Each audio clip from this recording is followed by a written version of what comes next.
what we're doing in our 60th year now, with the establishment of the NIDS, is to ensure that every single Jamaican can be included, accounted for, and properly served with a national identification system. 2022 saw significant gains being made in building out the NIDS infrastructure. Jamaica Post's central sorting office became the first NIDS enrollment centre. 23 other post offices were subsequently designated enrollment centres. The new national ID was unveiled in the House of Representatives. When we think digital, we are ensuring that we make the lives of Jamaicans easier and more hassle-free.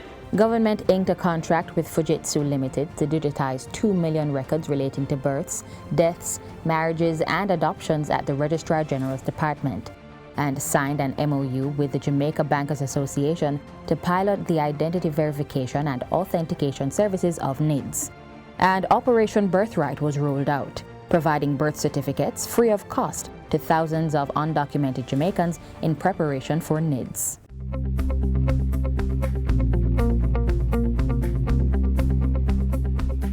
In response to changing labor market trends, the Heart NSTA Trust formalized the establishment of the Amber Heart Institute of Coding.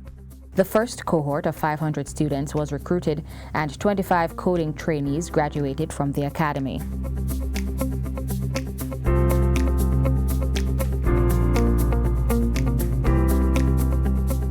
The NHT continued its mission to meet Jamaica's housing demand, breaking ground on new developments and presenting the keys of home ownership to hundreds of beneficiaries. The Prime Minister also announced a new interest rate policy for the NHT to ensure fairness in the distribution of home loans.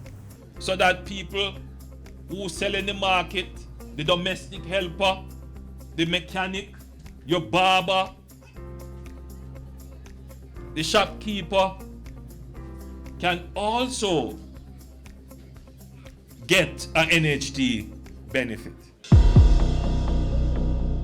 Determined to cauterize crime and improve civility, the Prime Minister deployed the JDF to support special security operations during the year. This government is pursuing a comprehensive, sustainable strategy to improve our security and sowing seeds of peace, opportunity, and prosperity.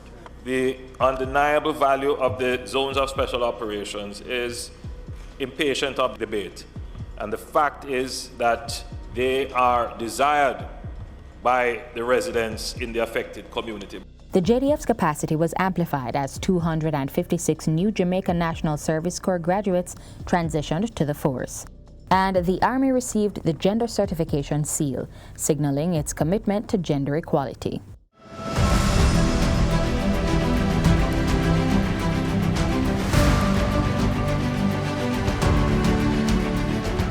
All the members of our great Jamaican state will work together for a partnership for Jamaica's strong and sustainable recovery.